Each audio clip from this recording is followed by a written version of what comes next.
अब आगे 1 महीने बाद ताहिरी की शादी का दिन। महिका का पूरा घर दुल्हन की तरह सजा हुआ था। हर कोई इधर उधर भाग रहा था। महिका और ताहिरी के हर दोस्त वहां आए हुए थे, यहाँ तक कि पायल और आर्य भी। उनकी शादी पूरी तरह से ही इंडियन कल्चर के हिसाब से ही होने वाली थी। यहाँ तक कि बारात का स्वागत भी हो चुका था, जो सुमन काकी और एरिना ने मिलकर किया था। रोनित ने डार्क महरून शेरवानी डाल रखी थी। वो काफी हैंडसम लग रहा था। सिर्फ वही ही नहीं, बाकी सब भी एक से बढ़कर एक थे। रोनित के चेहरे की चमक कुछ और ही थी। आखिर वो आज बहुत खुश था। फिलहाल सुमन काकी रोनित से कुछ रस्म करवाने में बिजी थी, इसलिए रोनित भी बिजी था। वही एरिना अपने हाथ में कुछ सामान लेकर जा रही थी, तभी सामने से कोई आकर उससे टकरा गया। एरिना ने उसे संभालते हुए उसे देखा तो वो चिढ़ते हुए बोली, क्या ताही, कुछ देर में तुम्हारे फेरे होने वाले हैं और तुम यहाँ भाग रही हो, वो भी ऐसे कपड़िडीहों में। इतना कहकर उसने ताहिरी को ऊपर से लेकर नीचे तक देखा। उसका लहंगा रोनित की शेरवानी से पूरी तरह से मेल खा रहा था। आखिर ये लहंगा उसकी होने वाली सास की पसंद थी। वो चाहती थी कि ताहिरी वही पहने, और महिका को ये बात बिल्कुल पसंद नहीं आई थी, क्योंकि वो ताहिरी के इससे भी बेस्ट चुनती। लेकिन सुमन काकी ने महिका को समझा दिया था, तो उसने इस बारे में सोचना छोड़ दे दिया। ताहिरी बेहद खूबसूरत लग रही थी। उसकी गहरी काली आंखें खुशी से भरी हुई थीं। उसने पैरों में भी काफी ऊंची हिल्स पहन रखी थीं, फिर भी वो उन्हें पहनकर यहाँ से वहां भाग रही थी। ताहिरी ने एरिना के कंधों को पकड़ डालते हुए पूछा, तुमने मई को देखा? ये सुनकर एरिना ने कुछ सोचते हुए कहा, नहीं, मैंने उन्हें काफी वक्त से नहीं देखा, क्या हुआ? ताहिरी ने अपना मुंह बनाते हुए अपने लहंगे को ऊपर उठाते हुए कहा, देखो ना, मैं पूरी तरह से तैयार हो चुकी हूँ, लेकिन मही एक बार भी मुझे देखने नहीं आई है और ना ही मुझे दिखाई दी है। तभी वहां सुमन काकी आ गई। उन्होंने ताहिरी को वहां देखकर अपने सर पर हाथ मारते हुए कहा, हे भगवान, ये लड्डेच की भी ना आज के दिन भी एक जगह नहीं रुक रही। इतना कहकर वो ताहिरी के पास गई और उसके सर पर रखे दुपट्टे को ठीक करते हुए कहा, ताही बेटा, ये क्या हरकत है तुम्हारी? तुम्हें अंदर आराम से रूम में बैठना चाहिए। कुछ देर में तुम्हें बुलाया जाएगा, लेकिन तुम तो पहले ही यहां से वहां भाग रही हो। कुछ ही देर में तुम्हारी शादी होने वाली है। ये क्या बचपना है? मैंने तुमसे कहा था रूम से मत निकलना। ताहिरी ने मुंह बनाते हुए कहा, क्या काकी, आप आज के दिन भी मुझे डांट रही है और मैं भी नहीं भागना चाहती? ये सब आपकी प्रिंसेस की वजह से हो रहा है। वो एक बार भी मुझे देखने नहीं आई है। सुमन काकी ताहिरी का हाथ पकड़ दचकर परेशानी से उसे ले जाते हुए बोली, चलो वापस रूम में। सुमन काकी ताहिरी से तंग आ चुकी थी। आखिर वो कभी उनकी बात सुनती क्यों नहीं थी? सुमन काकी परेशान होते हुए एरिना से बोली, एरी, इसे अंदर ले जाने में मदद करो। लगता है दुल्हन ये नहीं हम हैं, बस ये तैयार दुल्हन की तरह हुई है। एरिना ने हंसकर ताहिरी को पकड़ डीएच लिया। ताहिरी बोली, अरे बॉस को तो देखने दो। सुमन काकी उसे खींच कर ले जाते हुए बोली, प्रिंसेस अभी बिजी होगी, तुम चलो मेरे साथ। ताहिरी ने अपना मुंह फुला लिया था। सुमन काकी ताहिरी को रूम में ले जाकर उसे बिठाते हुए बोली, अब यहाँ शांति से बैठी रहो, थोड़ा तो दुल्हन की तरह पेश आओ। इतना कहकर वो अपने साथ लाई हुई मिर्ची से ताहिरी की ऊपर से लेकर नीचे तक नजर उतारते हुए बोली, सारी बुरी नजरें तुमसे दूर रहें। अब तुम्हारी नजर उतार दी है, अब तुम्हें बुरी नजरों से डरने की बिल्कुल जरूरत नहीं है। हिरना ने हंसते हुए कहा, आप शायद गलत कह रही हैं, ये बेड नजरों से नहीं बल्कि बेड नजरें इससे डरती है। ये सुनकर ताहिरी हंस दी। तभी वहां पर महिका आ गई। महिका को देखकर ताहिरी पहले खुश हो गई, लेकिन अगले ही पल वो अपना चेहरा फेर कर बैठ गई। ये देखकर महिका की एक आईब्रो उठ गई। महिका ने ज्यादा कुछ नहीं, एक रेड कलर की बहुत खूबसूरत ड्रेस पहनी हुई थी और उसके बालों का बन बना हुआ, उसके चेहरे पर बस हल्का सा मेकअप था। उसने ताहिरी को देखा, फिर उसने सुमन काकी को देखा। सुमन काकी ने कहा, प्रिंसेस, आप पहले इसे देखने नहीं आई, इसलिए ये ऐसा बर्ताव कर रही है, लेकिन अभी खुद ही आपको खुद को दिखाने के लिए बाहर भाग रही थी। बहुत मुश्किल से एक जगह बिठाया है इसे। मैं तो कहती हूँ कुछ देर के लिए इसके आसपास कुछ गार्ड्स को छोड़ी डीएच दीजिए, ताकि ये कहीं जा ना पाए। सुमन काकी की बात सुनकर ताहिरी ने कहा, काकी प्लीज इसे आइडिया मत दीजिए आप, मुझे इसके वो खड़ूस गार्ड्स अपने आसपास नहीं चाहिए। फिर इतना कहकर उसने महिका को देखकर अपना मुंह बना लिया। महिका उसके पास गई तो ताहिरी दूसरी तरफ मुड़ गई। महिका एक गहीर सांस लेकर दूसरी तरफ गई तो ताहिरी फिर से मुद्दने की कोशिश करने लगी कि इस बार महिका ने कड़क आवाज में कहा, ताहिरी। महिका की कड़क आवाज सुनकर ताहिरी वापस महिका की ही तरफ मुड़ गई। महिका ने उसकी ठोड़ी पकड़ देकर उसका चेहरा ऊपर किया। ताहिरी अपने होठों का पाउट बनाकर उसे देखने लगी। महिका ने बस अपना सर हिला दिया। ये देखकर ताहिरी आंखें बड्ढी करते हुए बोली, क्या बस इतना ही?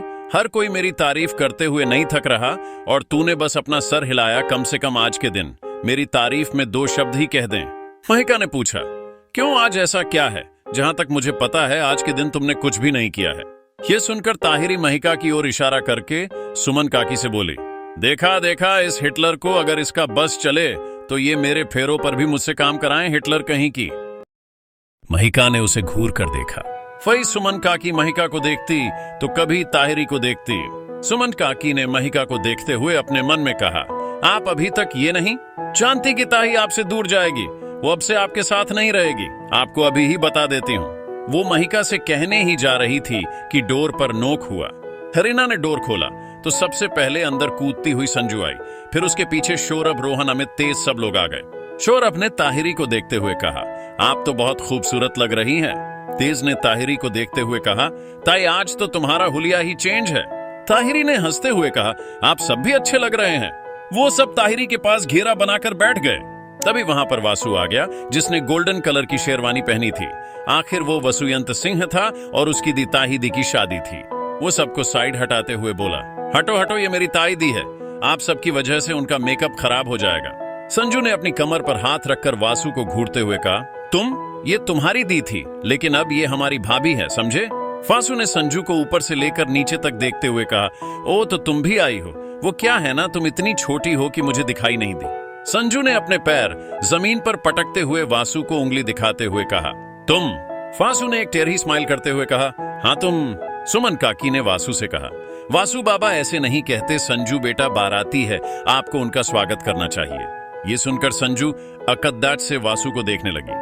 वासु ने चिढ़ते हुए खुद से कहा, इसका स्वागत कौन करेगा जो हमेशा मेरी दी को मुझसे छीनने की कोशिश करती रहती है। संजू ने एक अकद्द डीएच वाली स्माइल करते हुए कहा, इसलिए क्योंकि तुम्हारी दोनों दी मेरी भाभी बनने वाली हैं, तो इस हिसाब से अब उन पर हक तुमसे ज्यादा मेरा होगा। वासु ने संजू को घूरते हुए कहा, ऐसा कौन सी किताब में लिखा है? संजू ने भी उसे घूरते हुए कहा, ऐसा मेरी किताब में लिखा है। वासु आगे कहने ही जा रहा था कि तेज उनके बीच आते हुए बोला, अरे बस करो, तुम दोनों तो मुझसे भी आगे निकल गए। वासु और संजू ने एक साथ तेज को देखते हुए कहा, आप तो रहने ही दो तेजू भाई। उन दोनों को देखकर सब हंस दिए। कुछ देर बाद ताहिरी और रोनित मंडप में बैठे थे। दोनों के चेहरे देखने लायक थे। दोनों ही साथ में सबसे बेस्ट लग रहे थे। दोनों की एक लंबी सी मुस्कान उनकी खुशी बयान कर रही थी। ताहिरी ने रोनित को देखा। वो अनजाने में ही एक बार उससे टकराई थी और उसी वक्त एक बार के टकराने ने ही उसकी किस्मत को रोनित की किस्मत से जोड़ दिया था। वो पहली बार में देखते ही उसका क्रश बन गया और फिर वो कब बेपनाह में प्यार में बदल गया, उसे इसका पता तक नहीं लगा और उस प्यार ने उसे आज इस शादी के मंडप तक पहुंचा दिया। उसने तो कभी ये सब ख्वाब तक नहीं देखे थे, लेकिन वो कहते हैं ना, जो हम सोचते नहीं हैं वही हमारी जिंदगी में हो जाता है। और यही रोनित ताहिरी के साथ हुआ, जिन्होंने कभी प्यार करने के बारे में नहीं सोचा, जिन्होंने कभी किसी रिलेशनशिप के बारे में तक नहीं सोचा, जिन्होंने कभी प्यार के ख्वाब नहीं देखे, जिन्होंने कभी खुद के बारे में नहीं सोचा, उनकी किस्मत ने अपने आप उन्हें खुद से मिला दिया और प्यार से मिला दिया। चाहे उसमें जुदाई थी, दर्द था, इंतजार था, दूरियां थी, फिर भी उनका प्यार एक दूसरे के लिए कभी भी एक पल के लिए भी नहीं बदला। उन्होंने हमेशा एक दूसरे पर यकीन किया, एक दूसरे को समझा, तभी वो आज यहां तक पहुंच पाए। ताहिरी ने कभी भी इन सब चीजों में सोचा नहीं और वही आज उसके साथ हो रहा था। ताहिरी सामने जलती हुई अग्नि को देखकर ये सब सोचे जा रही थी। सोचते सोचते खुशी से उसकी आंखें नम हो गई थी। उसने सामने महिका को देखा जो उसे ही देख रही थी। महिका को देखकर ताहिरी मुस्कुरा दी। उसने महिका को देखते हुए अपने मन में कहा, मेरी इन सब खुशियों की वजह मई सिर्फ तू है। तभी रोनित ने उसके हाथ को पकड़ डीएच लिया। ताहिरी ने रोनित को देखा, जिसका चेहरा उसकी आंखें देखकर नम हो चला था।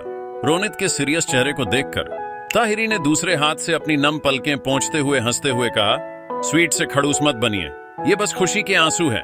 रोनित ने उसके हाथ को और मजबूती से पकड़ ढाते हुए कहा, आज के बाद तुम्हारी आंखों में कोई आंसू नहीं आएगा, चाहे फर्स्ट कैंटकी वो खुशी के ही क्यों ना हो।